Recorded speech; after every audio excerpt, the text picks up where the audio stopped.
They said no one would ever forget him. But I watched as his memory began to fade faster than the blood that once stained the ground. He gave up everything, his dreams, his future, even the chance to grow old, so that others could live. But here's the cruel part. Sacrifice doesn't always buy loyalty, or even gratitude. What happened after his ultimate sacrifice is the part no one dares to speak aloud. He was the kind of man everyone thought they knew. Quiet, dependable, always showing up when it mattered. In our small town, his presence was like the steady rhythm of church bells on a Sunday morning. Reassuring, familiar, and almost too easy to take for granted. I still remember the last family dinner before everything began to unravel. The table was crowded with plates of roasted chicken, mashed potatoes, and laughter that felt genuine, at least on the surface. He sat across from me, shoulders relaxed, a warm smile on his face, like nothing in the world could ever touch him.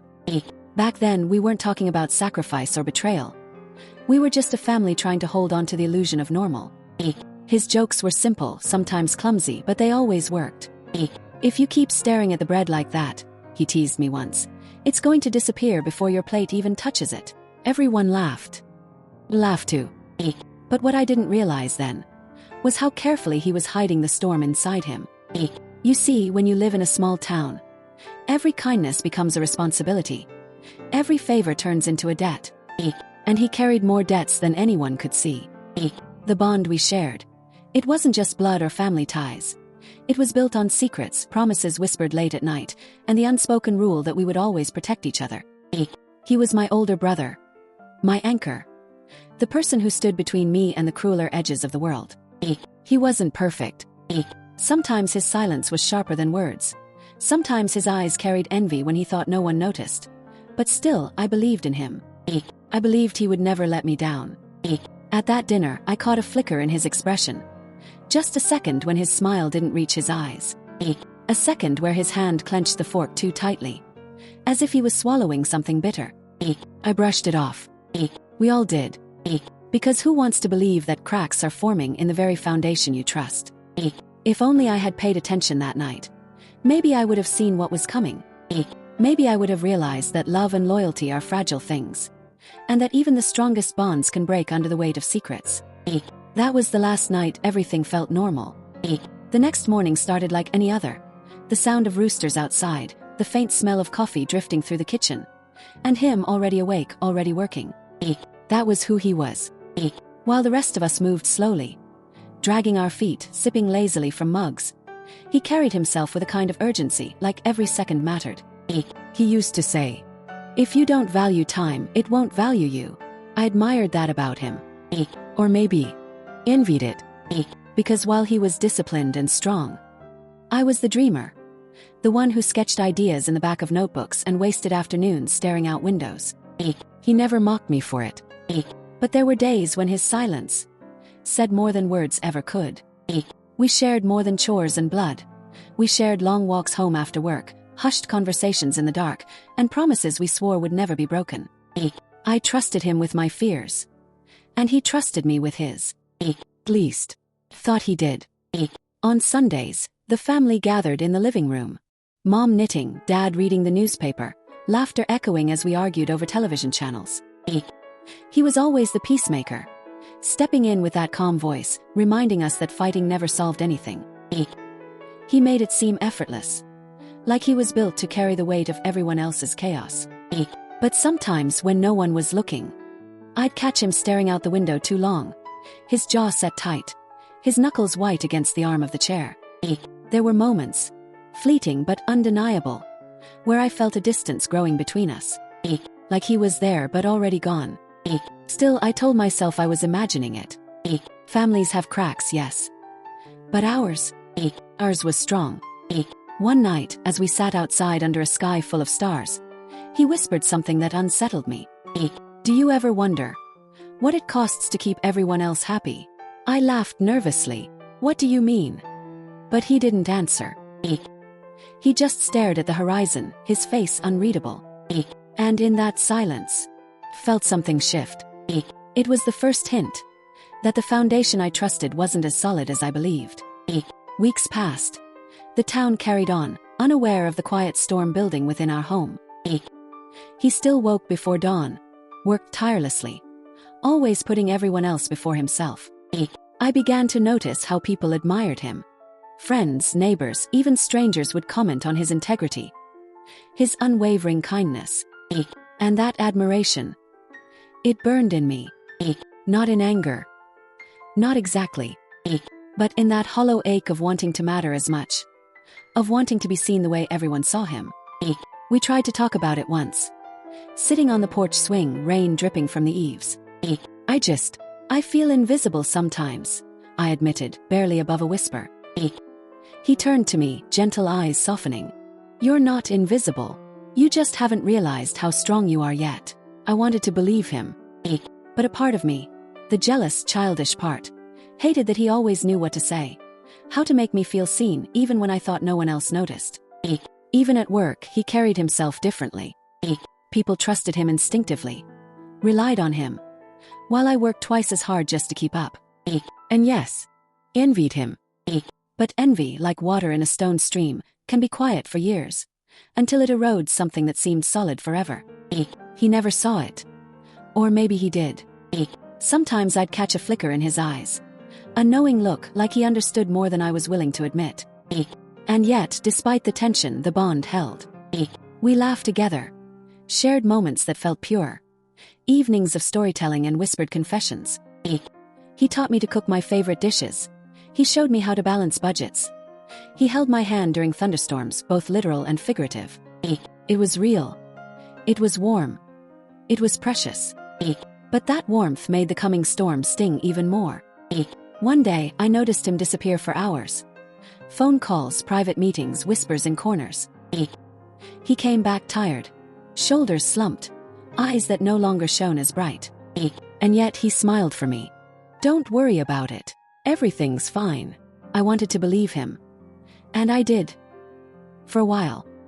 But late at night, I'd hear muffled sobs behind closed doors. Small cries he tried to hide. And my chest would tighten. Something was coming. Something that would break the life we had so carefully built. And we didn't know it yet. The final hint came unexpectedly. A misplaced letter on the kitchen counter. Unsigned, with words that cut deeper than a knife. Not everyone survives what you've done for them. He never mentioned it. I never asked. But that letter, it changed everything. For the first time I realized that love, loyalty, and even sacrifice could carry secrets so heavy they crush the strongest of bonds. And by the end of that week, I sensed the first cracks of betrayal forming. By now, life felt like a delicate balance. One wrong move and everything could shatter. He moved through the house quietly, carrying an invisible weight that none of us could see. Yet somehow, I felt it in every glance, every sigh, every hesitation. I tried to help. I asked, I nudged, I smiled. But his walls were built higher than my words could reach. Work became longer hours, the calls more urgent, and sometimes at night I'd hear the faint click of his shoes as he walked past my door, pacing, restless. I wanted to ask him to trust me, to lean on me, to share the burden. But pride, stubbornness, and fear held him back. And me. I began noticing my own impatience. Frustration that he wouldn't let me in. Frustration that he carried so much alone. Frustration that life was moving faster than I could keep up with. We were so close. And yet miles apart in understanding. There were nights I watched him sleep, the tension in his jaw, the lines on his forehead, and I wanted to scream. I wanted to shout. Talk to me. Let me in. But we said nothing. Because silence had become the language of survival. Even in public, he was admired. Colleagues relied on him without realizing how much he carried. Friends sought advice. Everyone saw the calm, the strength, the perfect exterior. And that's when I realized. The weight he bore wasn't just mine to worry about. It was bigger. Much bigger than I imagined. The tension in the air was palpable, like a storm waiting on the horizon. Dark clouds gathering slowly, promising thunder and rain. One evening, he returned from work later than usual, soaked from the rain, coat clinging to him like a second skin. He said nothing about the meeting, the calls, the emails. I tried to break the silence. Everything okay? He shook his head slightly, eyes meeting mine for just a second, and then looking away. Yeah, everything's fine, he muttered. But it wasn't. Because in that fleeting glance, I saw the first real fracture in our world. I saw exhaustion, doubt, and an unspoken truth I wasn't ready to hear. That night, sleep eluded me. I lay awake thinking of the letter, the misplaced note, the whispers of his past burdens. And a sinking feeling settled in my chest. Something was coming. Something irreversible. I didn't know it yet, but our life, so carefully built, was about to be tested in ways we could never prepare for. And the choices we made next would define not only us, but everyone who depended on us. The days blurred together. He moved through life with the same calm exterior, but I noticed the tremor in his hands, the tightness around his eyes, the way he flinched at sudden sounds. I wanted to reach him, to tell him I could carry part of the weight, but I hesitated. Because he had always been my protector, the one who shielded me from every storm, and now I realized he was facing one alone. We shared dinners in silence more often than conversation. I watched him eat slowly, his fork tracing circles around the plate, thoughts elsewhere, unreachable. I began seeing the small cracks, the things he forgot, the letters left unanswered, the subtle weariness in his voice.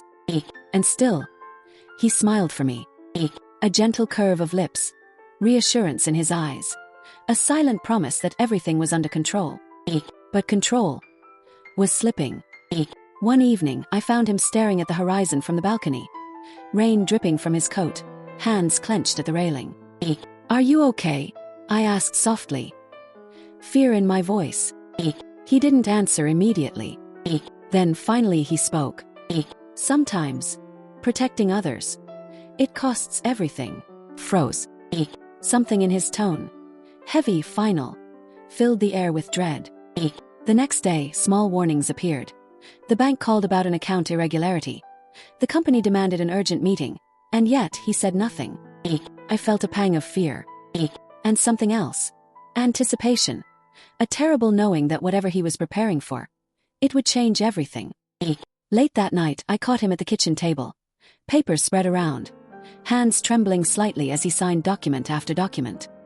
I approached quietly. "What are you doing?" He looked up, eyes dark, resolute. "I'm making sure they'll survive, whatever happens to me." Those words, I didn't understand them fully then. But the seed was planted. The understanding that he was about to give everything, even himself, felt torn. Pride in him, admiration, fear, and something heavier, dread. That night I lay awake, staring at the ceiling, listening to the wind outside, imagining the weight he bore.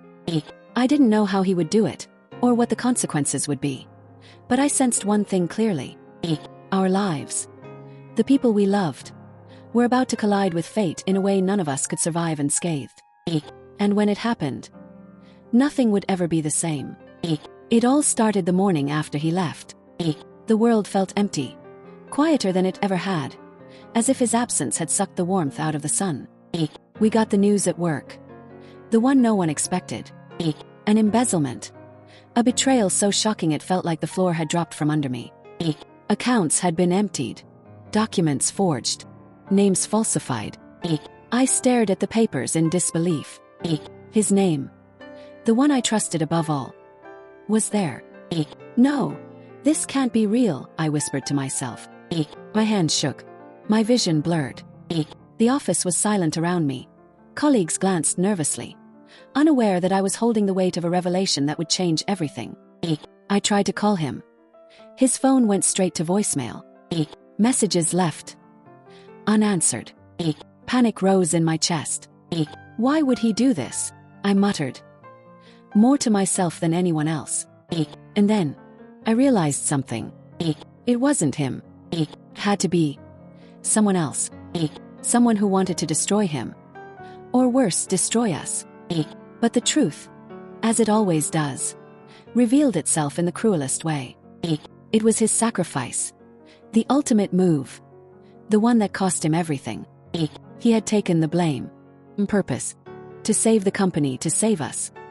And in doing so, he had vanished from our lives completely. Shock rippled through me. Disbelief clashing with understanding. Tears blurred my vision. My chest ached, anger bubbled, and grief settled over me like a dark storm. How could he do this alone? I whispered, trembling. And then it hit me. The bitter seed of revenge. If someone could make him pay this price, if someone could manipulate him into this, I would find them. Even if it meant stepping into darkness. Even if it meant risking everything I had ever known. I wasn't thinking clearly. Only one thing mattered: justice or vengeance. The first plan started forming in my mind.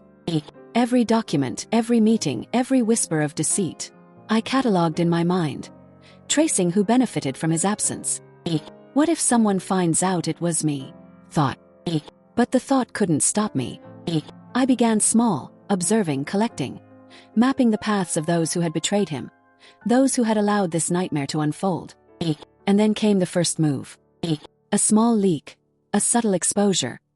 Nothing traceable, nothing obvious. But it was enough to send ripples through the circles that had laughed at his disappearance.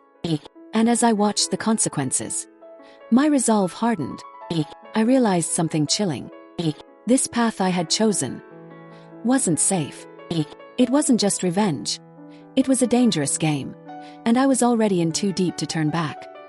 I spent the next few days in a haze, barely sleeping, barely eating, my mind spinning with every detail. Every name on those documents, every account, every subtle shift in the company that had gone unnoticed. I examined them like a detective searching for the one thread that could unravel everything. I knew I had to be careful. One misstep, one careless whisper, and it would all fall apart. What if someone finds out it was me? I thought, panic crawling up my spine. But I pushed it down, focused on the goal. I started small, testing boundaries, slipping hints to the people who had betrayed him, seeing how they reacted. A subtle email here, a misplaced document there. Nothing traceable to me, but enough to make them squirm. And oh, they squirmed. I watched through surveillance, through public reports, through whispers in the office. Every reaction feeding the fire inside me. But it wasn't just about revenge. It was about justice, restoring balance, making sure no one else would ever manipulate him the way they had. I made my plans carefully. Every move calculated. Every potential exposure mapped. I knew the risks. If I were caught, implicated, they would destroy me. Legally, socially, personally. And yet, the danger thrilled me. Like adrenaline in my veins. Late at night, I would rehearse conversations, imagine confrontations, anticipate every possible outcome. I became a shadow, moving quietly, unseen, unnoticed, gathering information like a predator. And then came the first big opportunity.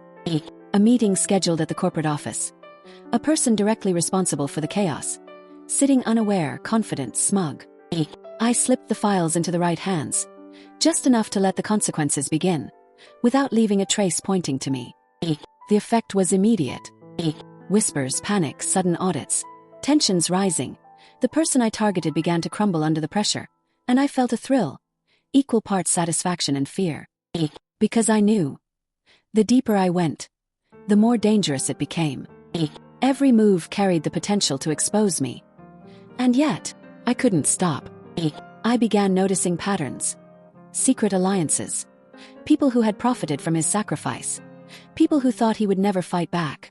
And in those patterns, found my path. It wasn't just about revenge anymore. It was about exposing the truth, correcting the injustice, making the world see what he had done for everyone, and who had tried to take advantage of him. And yet, every night I would lie awake thinking, if someone finds out it was me, what then? Would they turn against me? Would they try to destroy me too? The answer didn't matter. Not yet. Because the game had already begun. And I was already in motion. The next morning, the office was in chaos. Whispers followed me down the hallways. Tension so thick it felt like I could cut it with a knife. People who had once smiled, nodded, and laughed now eyed each other nervously, suspicion lurking in every glance. And I moved through it all quietly, calculating, waiting, watching. Every heartbeat felt like a drum. Every step felt like a test. The person I had exposed reacted quickly. Too quickly. Emails were sent, accusations whispered, fingers pointing everywhere but at them. And yet, the cracks were forming. I felt a pang in my chest. Guilt, fear, and a thrill all mixed together. Because I knew exactly what I had done. And I knew the storm I had unleashed. Messages from colleagues started appearing. Subtle warnings. Questions I couldn't answer. Hints that someone suspected I was behind it. What if someone finds out it was me? I whispered to myself, staring at my reflection in the darkened window. The thought clawed at me. But I couldn't stop now. And then the betrayal hit harder. A trusted friend, someone I confided in, questioned my motives in a way that stung sharper than any words could. "You're playing with fire," they said quietly, leaning close. "They'll burn you if you're not careful." I looked into their eyes, searching for doubt, reassurance, anything. But there was only fear. The chaos escalated. Audits were called. Phone lines tapped. The people responsible for his sacrifice scrambling to cover tracks. And I kept moving silently, placing pieces carefully, letting the consequences ripple outward. Just enough to cause panic, but not enough to reveal my hand. Every time a reaction occurred, my pulse raced. Satisfaction mixed with terror. I was both hunter and prey. And as the days passed, I began to see cracks forming in unexpected places. Alliances breaking apart. Loyalty faltering. People I had never suspected started making mistakes. Overconfidence, greed, fear. All feeding into my plan. One night, I sat alone in my apartment, papers spread around. Notes, timelines, lists of names. Each one a potential target. Each one a step closer to justice. I whispered to myself, almost afraid to speak aloud. They thought they could destroy him. They underestimated me. But even in my quiet triumph, fear lingered. The danger wasn't just about them anymore. It was about me. If anyone traced these moves, connected the dots, it would all fall apart. Still, the thrill pushed me forward. The first major victory had shown me what was possible. The taste of control, the proof that someone who hurt him would face consequences. And I couldn't turn back. Because in that chaos, I realized something terrifying and exhilarating. I had stepped into a world I could never leave. And every move, every risk, every whisper was mine to command. The day of the strike arrived. Quiet, ordinary. Nothing in the air to betray the storm that was about to hit. I moved with calculated steps, heart pounding. Every detail rehearsed 1,000 times in my mind. One wrong move. One glance the wrong way. And it would all collapse. The target was unaware. Confident. Smug in their illusion of control. I delivered the files, the proof. Subtle, untraceable, undeniable. And then, waited. The first reactions were slow. Tiny tremors of panic. Hushed whispers that grew louder by the hour. I watched from the shadows. Each ripple of chaos feeding the thrill. Feeding the fire inside me. People stumbled. Alliances cracked. Trust evaporated like mist in the sun. And yet, no one suspected me. But the danger was real. I knew if anyone traced the chain, connected the dots, it would all come crashing down on me. Every heartbeat reminded me. The line between justice and destruction was razor thin. Then came the first confrontation. A senior executive cornered me in the hallway. Eyes narrowing, suspicion simmering. "You don't know what you're dealing with," they hissed. "Somebody will find out. And it will be too late for you." I smiled faintly. Heart racing. "I know exactly what I'm doing," I whispered, barely audible. Inside I trembled. Because the truth was, I had no safety net. No one to protect me if this backfired. And yet, as I walked away, I realized the chaos was working. The first major ripple of my plan had hit. And it was only the beginning. By nightfall, the fallout was clear. Emails, phone calls, meetings called an emergency. Accusations thrown, defenses raised. I watched the pieces fall into place. Each reaction proof that my move had been effective, but also proof that I was now in the crosshairs. Fear and exhilaration collided. Every nerve on edge. Every thought sharpened. I realized then, revenge wasn't just about hurting them. It was about surviving it myself. The more I succeeded, the more dangerous it became. Every ripple carried consequences. For them. For me. And for everyone connected to the sacrifice he had made. And in the quiet moments, when the adrenaline faded, I understood the truth. There was no turning back now. Not after the first strike. Not after the chaos had begun. Not after I had tasted the power of justice in motion. The chaos didn't stop. It multiplied. Every reaction, every mistake, every exposed secret spread like wildfire. People I had barely considered began to falter, alliances crumbled, and I watched from the shadows, silent, calculating, heart pounding. And then came the moment I knew the game had shifted. The company's board called an emergency meeting. Accusations flung, voices raised, panic thick in the air. I observed quietly.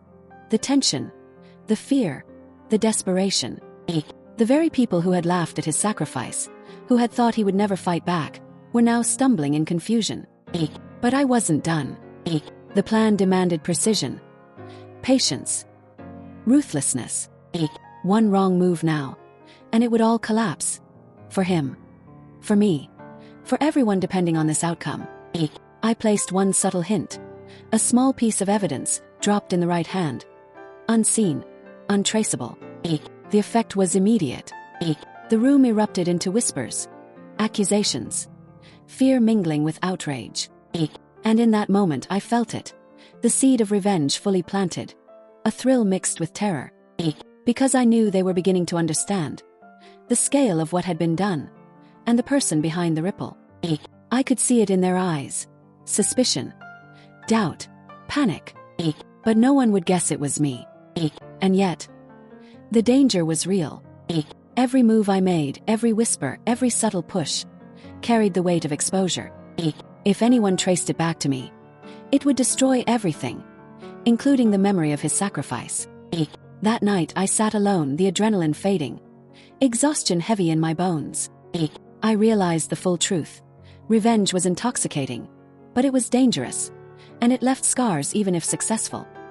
I had done it, set the wheels in motion, exposed those who had exploited him, created chaos where there had been confidence. And yet, I also knew nothing would feel the same. The world he had protected, the life he had sacrificed for, was now mine to navigate, and it was fragile. Somewhere deep inside, I felt a spark of pride, that justice in some form had been served. But there was also fear, emptiness, the cost of vengeance already pressing against my chest. Because the truth was simple. The storm I had unleashed could consume me as easily as it had consumed them. And as I closed the files for the night, staring at the empty city outside, I whispered to myself, this is only the beginning. But at least now he didn't suffer in silence. The day finally came. The one I had been preparing for. Every detail, every move, every whisper, converging into a single moment. The office was quiet. Too quiet. Like the calm before a storm. People moved carefully, suspicion in their eyes. The tension electric, almost tangible. I entered the boardroom. Documents in hand. Heart pounding. Adrenaline sharp in my veins. You have no idea what's coming, I murmured to myself. Barely audible. And yet, I knew they would feel it before I even spoke. The meeting began. Tension mounting. Eyes darting, voices low. I cleared my throat. And then, laid out the evidence. Everything you've done, every lie, every betrayal, it's all here, I said calmly, letting the silence hang heavy. Whispers. Fear. You think you can hide behind him? One man snapped, his face pale. Who told you? Another demanded, voice shaking. I did, I replied, eyes meeting each of theirs. Every step, every move. And you can't deny it. The room erupted. Chaos, accusations flying, voices raised. Panic growing with every passing second. And in that chaos, I felt the thrill. The satisfaction of seeing justice. Of seeing the truth finally exposed. But then, a shadow of doubt crept in. What if I had miscalculated? What if they turned on me? I had no protection. No one to shield me if this failed. I took a deep breath, steadying myself. This is what he sacrificed for, and I will not let it be in vain. The room was silent for a heartbeat. Then chaos erupted. You can't prove this, one man shouted, veins bulging in his neck. I already have, I replied sharply, holding up the documents like a weapon. No, you don't understand, he stammered, eyes wide with panic. Yes, I understand, I said, voice steady, eyes cold. You all thought he would suffer silently, that he would carry it alone. But he didn't. And neither will I. The betrayal in their eyes was raw. Disbelief, fear, anger, all colliding into one unbearable mix. You're playing a dangerous game, another hissed, leaning forward, voice dripping with venom. I'm done playing, I shot back. Every lie, every betrayal ends here. Tonight. They faltered, unsure of what to do, knowing the evidence could destroy everything. Their alliances began to crack. Whispers of panic spread across the room, the power they thought they had slipping through their fingers. You'll regret this, one muttered, barely audible. But I heard it clearly. I smiled faintly, coldly. Regret isn't enough, I said softly. Not after what you made him endure. And in that moment, the weight of his sacrifice hit me fully. Everything he had done, every ounce of pain, every silent burden, led to this. They had underestimated him. And now, they were underestimating me. A chair toppled, papers scattered, phones rang endlessly, and I watched detached, letting the storm unfold. You can't win, someone shouted desperately, eyes wild with fear. I already have, I whispered almost to myself, knowing it was true. The chaos was intoxicating, terrifying, thrilling. Every face, every expression of panic, proof that justice in some form had arrived. And yet, a part of me trembled.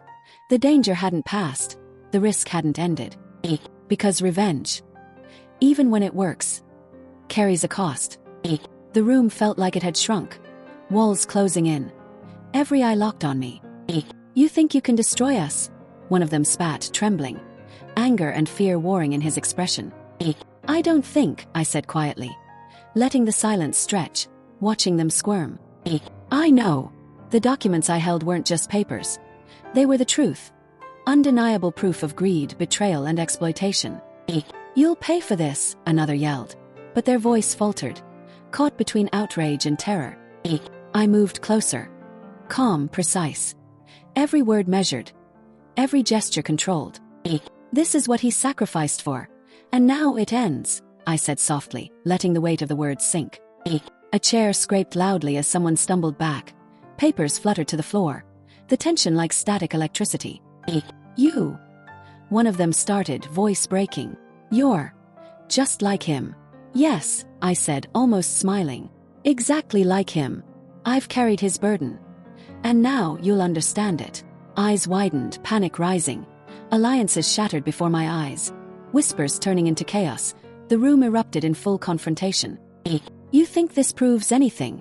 Someone shouted, desperation cracking their voice. I held up the last document. My calm, collected demeanor a stark contrast to their frenzy. It proves everything, I said, voice cold. Every lie. Every secret. Every betrayal, exposed. They looked at each other. Disbelief in their eyes.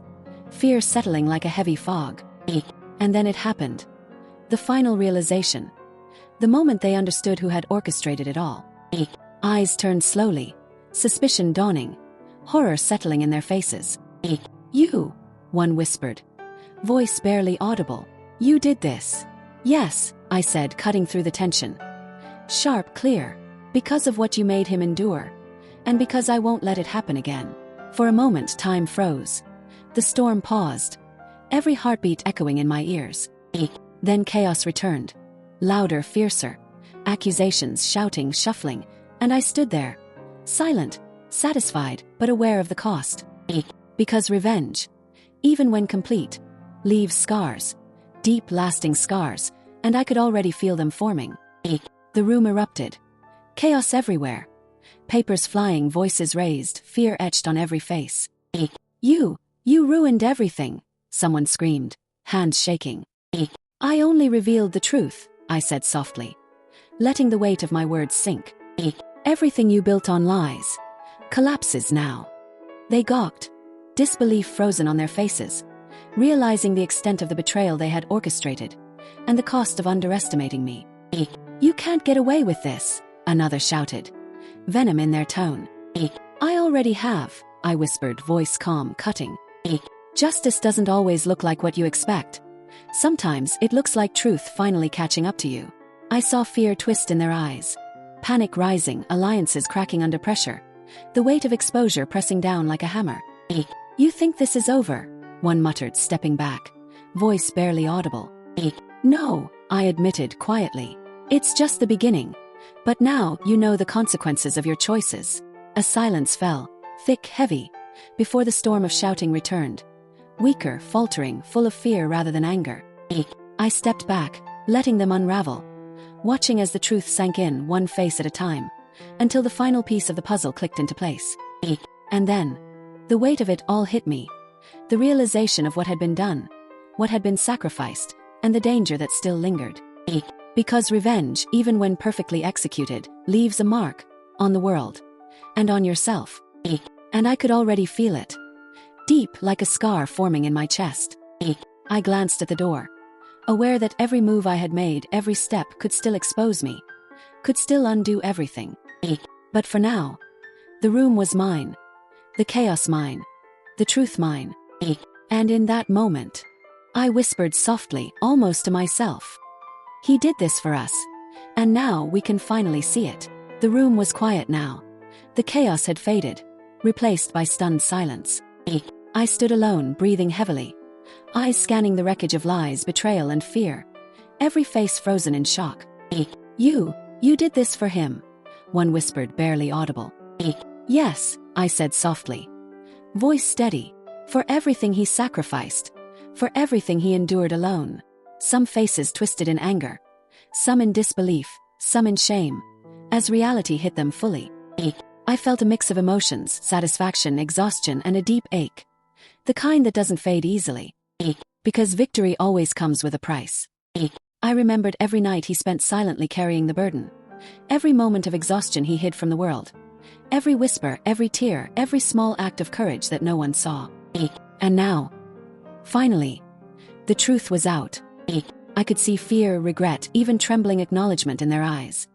The kind of fear that comes when someone finally sees the consequences of their actions. I didn't speak again. I didn't need to. The evidence, the chaos, the collapse of their carefully constructed lies. It spoke for itself.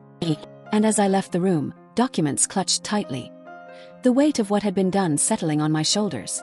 I whispered to myself, "He did this for us, and now I've made sure it wasn't in vain."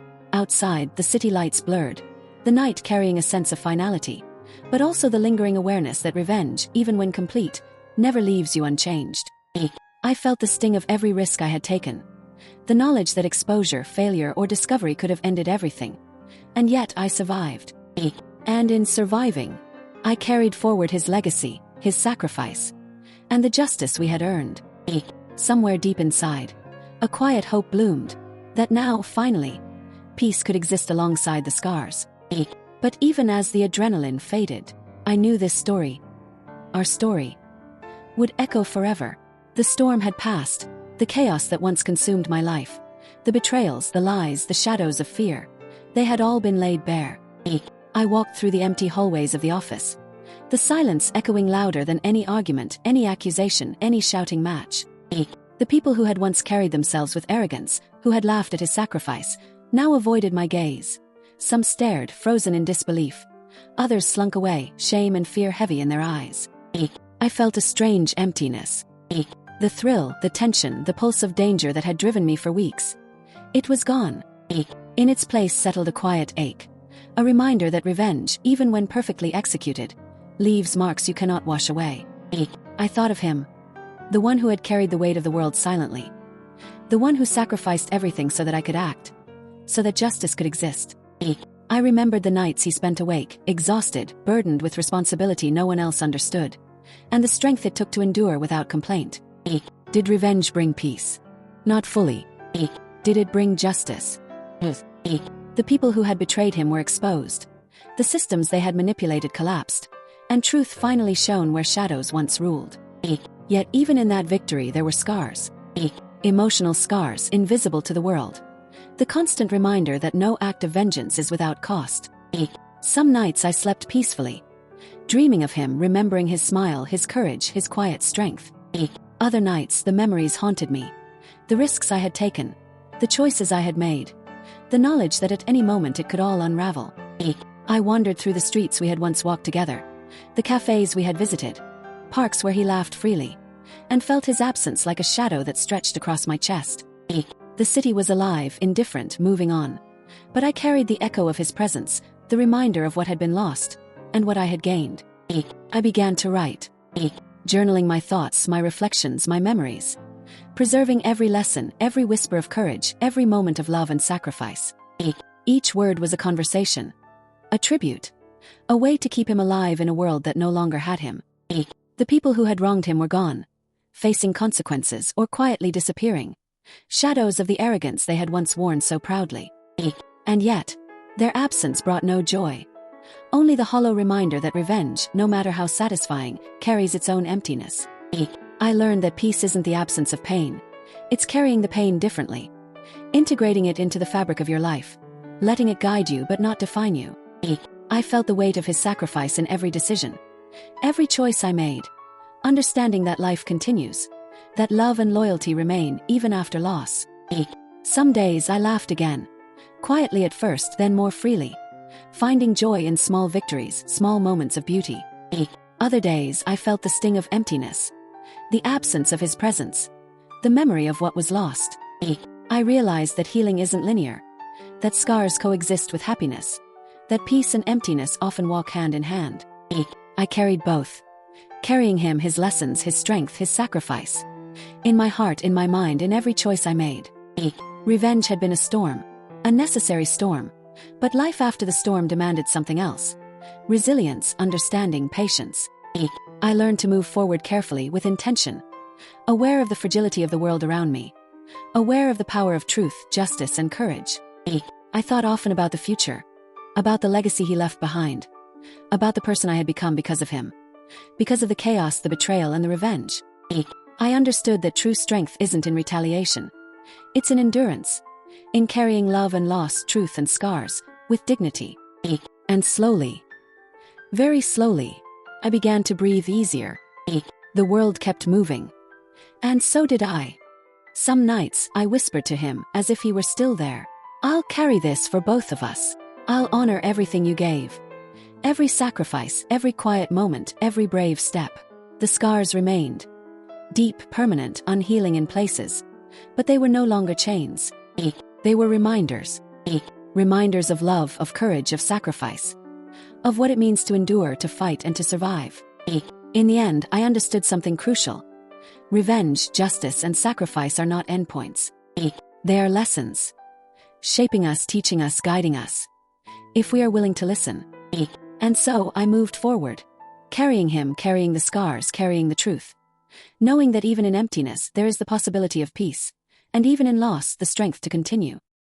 The story was ours, his and mine, a testament to sacrifice, courage, and the quiet power of enduring love. And in the quiet moments, when the world is still, I can feel him beside me, not as a shadow but as a guiding presence, whispering that even after pain, even after chaos, life continues, and that sometimes surviving is the truest tribute of all. If you felt the weight of this story, if his sacrifice, the betrayals, and the ultimate revenge moved you, make sure to hit that like button. Share this story with someone who needs to hear it, and subscribe for more stories that explore the raw, emotional truths of life. Comment below. What would you have done in her place? Would you have chosen revenge, or let the pain pass silently? Turn on notifications, because every week we bring real, gripping stories of sacrifice, betrayal, and the dark corners of human emotion. Stories that stay with you long after the video ends.